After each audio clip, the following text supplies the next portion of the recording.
the archaeologists here say they found artifacts. Wait, look at this right here. See that? That's the Nazi eagle, and there's a date just below it, 1943. Deep in northern Afghanistan's Samangan province lies a monument unlike anything else from its time, known as Takht-e Rostam, or the Throne of Rostam.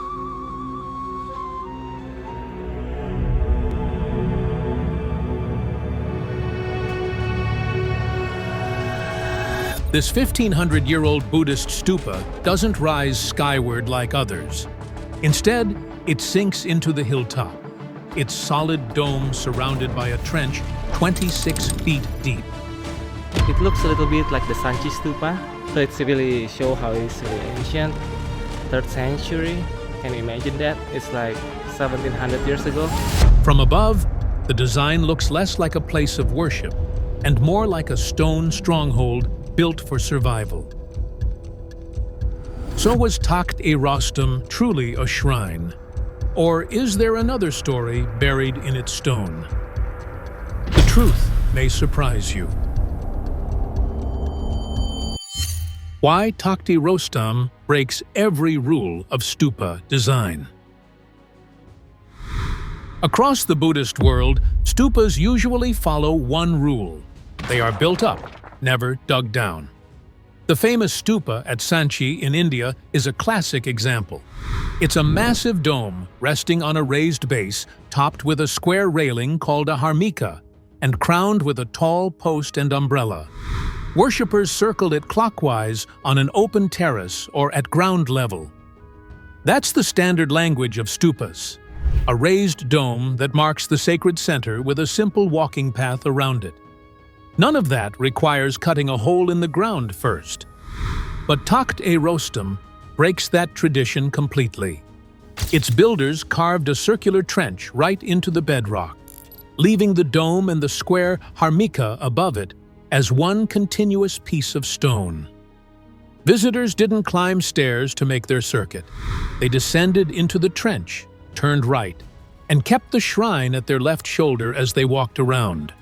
The ritual was the same clockwise devotion found everywhere, but the stage was inverted, turning the act of descent into part of the experience.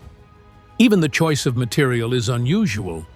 Archaeologists describe the monument as carved directly out of limestone. You can still see the clean-cut faces around the trench. In the catalogue of Buddhist remains in Afghanistan, it is singled out as a unique edifice, a polite way of admitting that nothing else quite like it exists in the country. And that's why it stands out so sharply. Other Afghan sites followed the normal build-up model. At Hada, near Jalalabad, hundreds of stupas were built above ground, richly plastered and decorated. At Tapa Sardar in Ghazni, the main shrine rose high and was ringed with smaller stupas. Near Bagram, the Tapdara stupa is still a massive mound that restoration teams have worked to stabilize. All of these monuments rise into view. None of them hide inside the earth. Within Afghanistan, Takht-e Rostam is a true outlier. Of course, the idea of carving downward wasn't completely unheard of. In India's western Ghats, Buddhist builders dug chaitya halls into hillsides, with stupas standing at the ends of cave-like naves. In Ethiopia, medieval Christians cut entire churches into volcanic rock so that the roofs were flush with the ground. These are reminders that negative architecture, shaping space by removing stone, was a known technique. But in Afghanistan, the stupa tradition still overwhelmingly favored building upward. That makes Aibak's approach stand alone. So why do it here? Two popular theories come up a lot. The first is shade. Northern Afghanistan's summers are blazing hot, and its winters are bitterly cold, so a trench might have given a cooler, calmer, more protected path. The second is camouflage. Keeping the monument low to the ground could have hidden it from raiders moving along old caravan routes. Both ideas make sense at a glance. But if either one were the main reason, the style should have spread. It didn't. No chain of trench stupas followed anywhere else. and the details raise more doubts. If the goal was to hide, why crown the dome with a proud square harmika at the highest point of the hill, the kind of feature you'd want people to see and reach by a bridge or stair? Shrines also needed to be visible to the faithful. Perfect stealth would work against that. If the goal was shade alone, why didn't other builders copy such an obvious cooling trick across the region? Which leaves the effect itself, and it feels too intentional to be a side benefit. As you descend, the world above falls away. The trench lowers your sightline, shuts out glare and wind, and softens sound. Inside that circular path, you are enclosed with stone, face to face with the dome, walking close, in a tight ring. Seen from above, the plan is a bullseye, geometry that had to be laid out with care before the first cut. If the builders wanted to heighten focus without relying on lavish sculpture, this method makes perfect sense. Shade and concealment may have helped, but they read like side effects rather than the core idea. A more convincing answer is practical and spiritual at the same time. Carving downward gave the builders complete control of height and shape, using the stone already on site. No quarrying, hauling, or stacking of bricks was required. They picked a limestone knoll, traced a circle, and cut carefully until they reached a depth of about 26 feet. The inner wall was smoothed for the walkway, and the central block refined to carry the harmika. The end result was a monolithic stupa, durable precisely because it was one with the hill itself. Dating also matters here. In the 4th and 5th centuries, this region sat at a crossroads of Gandharan and Kushano-Sasanian influences. Local builders knew both the above-ground stupa tradition and the rock-cut monastery style. It isn't hard to imagine them combining the two, choosing to carve down as a bold experiment that created a shrine unlike any other in Afghanistan. And that is why Takht-e Rostam remains so remarkable. To really grasp the purpose, you need to trace the anatomy, hill by hill, room by room, trench by trench. The genius engineering of Takht-e Rostam. Two hills rise side by side on the ridge outside Aybak. At first glance, they look ordinary, but when you step closer, their secrets unfold. One hill is carved with chambers and corridors, a honeycomb of small living spaces where monks once stayed. Facing it across a shallow dip sits the second hill, where the builders scooped the stupa. From the monastery, monks could look across and see the shrine glowing in daylight. From the shrine, they could look back and see the caves where they slept and prayed. The two hills weren't just neighbors. They were partners, one devoted to daily life, the other to ritual. The monastery hill feels surprisingly well planned. The builders didn't just dig a few random caves. They carved a proper complex into the bedrock, with 5 main caves and many smaller cells set along corridors. At the heart is a square hall measuring about 72 by 72 feet, large enough to hold a group for teaching or chanting together. Nearby is a smaller chamber with a carved dome where the ceiling is decorated with lotus leaf patterns, a clear sign of Buddhist art. From there, the layout stretches on in steps. Long rows of monk cells were raised above twin corridors, one running in front with doors and openings toward the stupa hill, and another running behind. At the far end, they even carved a bathroom, complete with a small stone pool. Nothing here feels careless. Light and air were handled with a simple trick. Builders pierced the ceilings with small, round openings that let shafts of daylight fall inside while letting stale air drift out. The glow isn't bright. It's soft and steady, just enough to sit and read or chant without straining your eyes. Travelers who've entered describe a twilight calm, dim but comfortable, the kind of light that quiets the mind. Step across the shallow saddle to the second hill, and the mood changes instantly. The stupa takes over, rising from the center of its carved trench. The walls around it aren't bare as you might think. In some spots, caves were cut directly into the outer ring, so as you walked the sacred loop, you could pass doorways or quiet meditation cells only a few feet away. Limestone made it possible. That stone holds an edge well, allowing clean curves, but it also forces discipline. Crews couldn't just hack at it. They needed a plan from the start. To carve a circle so precise and keep the dome thick enough to hold, they would have laid out the diameter, stepped the trench down ring by ring, and checked the slope constantly. Because the stupa, its crown, and the trench walls were all carved from a single block of limestone, the whole structure is seamless.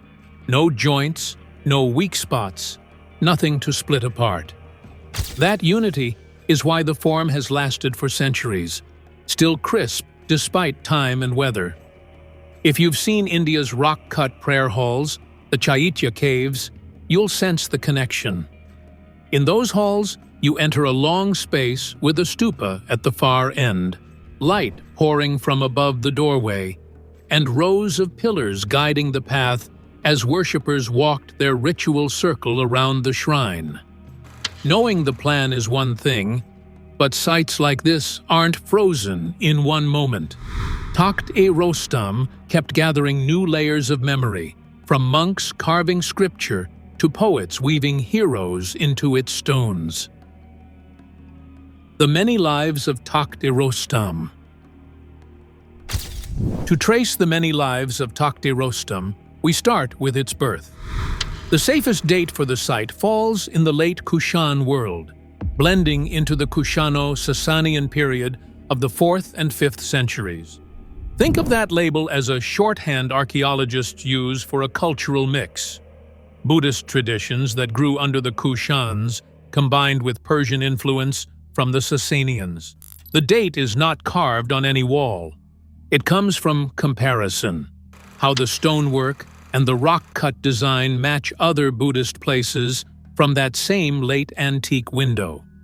Surveys of the region consistently log the complex alongside other Buddhist centers from the 4th to 5th centuries, and that alignment has become the accepted view in references on Aibak. The geography matters too. The site lies just outside the modern Afghan town of Aibak, the old settlement long called Samangan. Trade routes once ran north of the Hindu Kush, and this ridge sat only about 1.25 miles southeast of town, close enough to be visited by travelers moving along those roads. Again and again, historical overviews of Samangan point to that location. A stop on the way north, near enough to be part of daily movement, yet set apart enough for a monastery and shrine. Now fast forward 2 centuries into the early 7th century. A Chinese monk named Xuanzang traveled across Central Asia, recording the landscapes he crossed. He was both a pilgrim and a careful observer. In his notes, he mentions Samangan by name. He does not give a detailed description of this particular hill, so no one pretends he saw the stupa trench firsthand. But his writing confirms that in his time, Samangan still lived in the Buddhist imagination. Centuries later, Islam reshaped the region, but memory did not simply vanish. It transformed. A new story settled on the hill through the verses of the Persian epic Shahnameh, the Book of Kings, written around the turn of the 11th century by the poet Ferdowsi. In that epic, the warrior Rostam comes to Samangan, where he meets King Samangan's daughter, Tahmineh. Their union produces Sohrab, whose tragic fate later defines one of the epic's most powerful arcs. The story attached itself to the hill, and the site became known as Takht-e Rostam, the Throne of Rostam. That name survived through the Islamic era and continues today. Manuscript projects and museum collections help us see exactly how the tale unfolded. The Shahnameh pages, preserved in the Fitzwilliam Museum, show the Samangan episode in detail. Rostam loses his horse, is welcomed by the Samangan king, and at night, Tahmine enters his chamber to ask for a child. That sequence explains why people in Samangan attached the epic to their hill. Over time, local lore added more color. Modern travel guides still repeat the story told by Samangan guides that after Rostam's wedding, he drank wine from a great basin on the throne. It is folklore rather than archaeology, but it shows how stories keep the name alive in memory and tourism alike. Material traces, however, prove that the hill was not abandoned forever after Buddhism left. Excavators found a small hoard of Ghaznavid coins in one of the caves around the complex. The Ghaznavids ruled from the city of Ghazni in the 10th and 11th centuries. A handful of coins cannot not transform the site into a Ghaznavid base, but it does prove that people returned, whether travelers hiding money, pilgrims passing through, or locals making use of the space. In modern times, the place resurfaced in scholarship through careful survey. In 1960, a Japanese team led by Seiichi Mizuno documented Buddhist cave temples across Afghanistan and Pakistan. Their work appeared in a bilingual study published in Kyoto, titled Haibak and Kashmir Smast: Buddhist Cave Temples in Afghanistan and Pakistan. That volume gave Aibak a secure place in academic literature and reinforced the late antique dating of the complex. اگر از خودی از یک چیزی میشد تیم تحقیقاتی فنی. A few years later, Nancy Hatch Dupree's regional guides folded Aibak into the broader cultural map of Afghanistan, keeping it alive both in academic bibliographies and in the notes of curious travelers.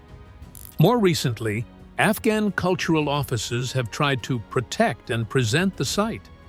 In early 2021, provincial officials announced a project with a budget of about 38 million Afghanis. Their plan had three parts: build a long perimeter wall, set up a modest visitor hall, and carry out protective repairs. The wall length was projected at about 13,100 feet.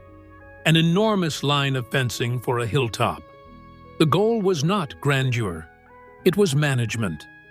Define the boundary, guide visitors, and reduce wear.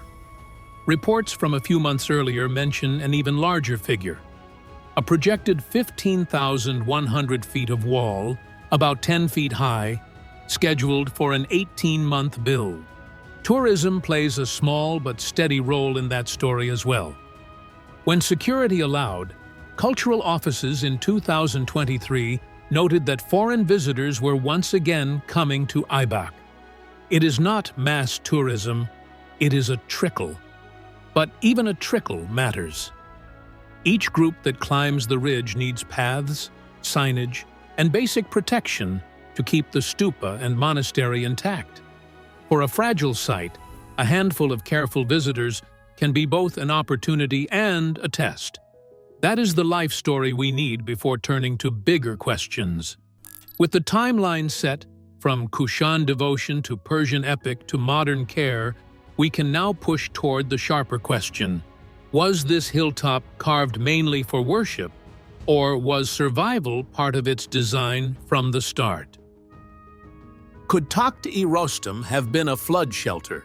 The idea goes like this: because the shrine sits down inside a deep ring carved from solid rock, with caves nearby, maybe it began as a refuge, basically a stone capsule, long before monks used it as a sacred space. Picture a group of people sealing themselves inside while floodwater raged outside. Then later generations returning and turning the spot into a religious site. It is a clear hypothesis, and it deserves an equally clear test. Does the land, the weather, and the rock in this specific valley make a flood shelter even remotely plausible? Start with the setting. The hills outside Aibak rise in the valley of the Kulm River, on the north side of the Hindu Kush. The Kulm is a classic mountain river. Most of the year, it loses water to irrigation ditches and often fails to reach the Amu Darya at all, except when high snowmelt or spring storms pump it up. That means the flow can run weak for months, then suddenly swell into a raging current when meltwater and rainfall coincide. It is exactly the kind of on and off system where flash floods occur. با ولایت سمنگان بخصوص با ساحه تاریخی استوپی سنگی تخت رستم. The town itself stands at roughly 3,146 feet above sea level. So we are talking about a high basin with steep, fast-draining slopes rather than a broad, flat delta. None of this proves a massive ancient flood, but it sets the stage for short, violent bursts of water in the climate we know today. Now, look at the sky. Aibak lives under a dry, continental climate for much of the year, but every calendar flips into a brief wet season that stretches from late winter into spring. Weather data sets for the town put this rainy period at just under 3 months, from about the end of January through the end of April. March is usually the wettest stretch, yet even then the average rainfall is under 1 inch, about 0.9 inches across 31 days. Broader country-level climate profiles say the same thing. Most rain comes in late winter and spring. Summers are hot and dry, and overall conditions are arid. These numbers don't scream catastrophe. What they do explain is why sudden flooding happens when that short rainy window overlaps with snowmelt coming down from the Hindu Kush. Modern history makes the point clearer. Northern provinces, including Samangan, have been battered by flash floods in recent decades. Relief agencies recorded deadly floods in Samangan's Kuramwa Sarbag district in late May of 2012.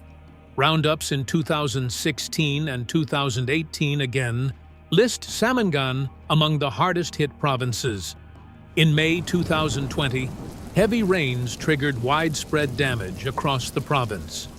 Then, in May 2024, unusually heavy seasonal rains swept through northern Afghanistan and killed more than 300 people. I lost 13 members of my family, including women and children. So yes, the valley can flood. But what happens when floodwater meets the kind of rock that makes up the shrine? That brings us to the limestone. Limestone is tricky. It can behave in 2 completely different ways depending on how fractured and dissolved it is. If the stone is tight and massive, water only trickles through tiny pores at a snail's pace. But if the stone is fractured or karstic, meaning water has already etched channels and widened cracks, it can drain very quickly along hidden pathways. That variability cuts both ways for the flood shelter theory. If the limestone block under the shrine is tight, seepage into an enclosed chamber would be very slow, which could help anyone trying to survive inside. If the limestone is riddled with fractures, the opposite could happen. Water might pour in faster, or sneak around the walls and under the floor in unpredictable ways. Without drilling and testing cores, no one can say how fast or how slow water moves through this exact hill. Floods also don't just seep, they flow. A ring cut down from the surface, left open to the sky, is a natural collector for runoff from the rim. Unless the drains move that water away, it will gather. Travelers and photographers sometimes mention channels that look like simple drains carved into the rock here. That makes sense. Any depression in stone will need an outlet. But the official site surveys don't document a full engineered flood management system with measurements and dates. That matters. If the makers had built this as a refuge, you'd expect clear evidence of deliberate drains, plugs, or water controls you can map and test. Some people point to the smooth, rounded rock surfaces in the trench as proof of water wear. But rounded forms can come from many processes. Slow weathering in a dry climate can soften edges. Short bursts of runoff can polish bands. Wind action on softer layers can grind curves. Later tool work, even simple sharpening or recutting, can add shine. Without stratigraphic evidence, that is, without layers of sediments tied to actual dates, you cannot jump from smooth rock to ancient flood. So what evidence would actually prove the flood refuge idea? First, you would want proof that an older carving phase aimed at survival, not worship. Tool marks could hold the answer. A tight study of tool mark layers might separate an initial carve from later refinements. If the early cuts showed a seal and shelter logic, blocked entries, closed chambers, plugged vents, and later cuts opened it up for ritual walking, that split would be strong evidence. این یک راهی بود که میتونست یگان کسی از اینجا بالا شود. هم بدون از اینکه بتونن امور راهی عبور و مرور یک جوانا را. But right now, no one has published such a fine-grained tool mark timeline for this hill. Second, you could date the exposed stone surfaces themselves. One way to do that is cosmogenic nuclide exposure dating. In plain terms, when rock faces the open sky, cosmic rays create tiny amounts of special atoms in the minerals. The longer the surface stays exposed, the more of those atoms build up. A common target is beryllium-10 in quartz. If veins or nodules of quartz exist in this limestone, or if nearby lithologies carry it, researchers could sample them. Lab counts would reveal how long the trench rim has faced the sky. It is a standard technique for dating mountain surfaces, and it could put an age on the cuts if the mineralogy cooperates. Third, you'd look for flood deposits in and around the valley and date those. The best markers are slackwater deposits, thin layers of silt and sand left in sheltered spots when big floods barrel through. These layers form in alcoves, behind spurs, and in tributary mouths where the current slows. If researchers could find such layers upslope or downslope from the shrine, and if they all pointed to the same narrow time window, you would have a candidate flood history. To date those layers, scientists often use optically stimulated luminescence, or OSL. The method reads how long sand grains have been buried since they last saw sunlight. In a flood, sand gets dumped and buried, and its sunlight clock resets. Dig it up now, and the lab can read how many years have passed. It is one of the best ways to put numbers on flood events when no wood or bone survives for radiocarbon. Fourth, you would test the limestone itself. Thin section petrography under a microscope can show the stone's fabric, tight or cracked, solid or riddled with microchannels. Permeability tests on drilled cores would put numbers on how quickly water moves through the rock at given pressures. With those numbers, you could model how long it would take for water to seep through a wall so many feet thick. Published ranges for carbonate rocks span several orders of magnitude, so you need the values from this hill, not a table from somewhere else. Fifth, you could map the valley's flood behavior with physical markers. That means hiking the tributaries, looking for fine-grained layers stuck high on the walls, layers that only large floods leave behind. Tie those heights to flow calculations, date the deposits with OSL or radiocarbon where possible, and you can estimate how big past floods were and how often they hit. I don't know what help is coming to us from the government. There is no life left for us anymore. Agencies like the U.S. Geological Survey have shown how slackwater deposits extend flood records far beyond the reach of modern gauges. The same approach would work here if field access were allowed. If the numbers proved that extreme floods did slam the valley during the likely carving window, the shelter idea would gain traction. You can even test the basic survival mechanics with plain physics. A sealed chamber needs air. If someone suggests people could last a week inside, the first question is, How large is the airspace, and where are the vents? Any vent must admit air, but block water. Without evidence of shaped vents or plugs, the case for a working refuge is weak. A survival chamber would need clear features for air exchange and water exclusion. Do we see them here? So far, the published notes do not describe anything like that. So where does the shelter idea stand today? On imagination, it is captivating. A sunken ring in stone invites survival stories. On evidence, it is thin.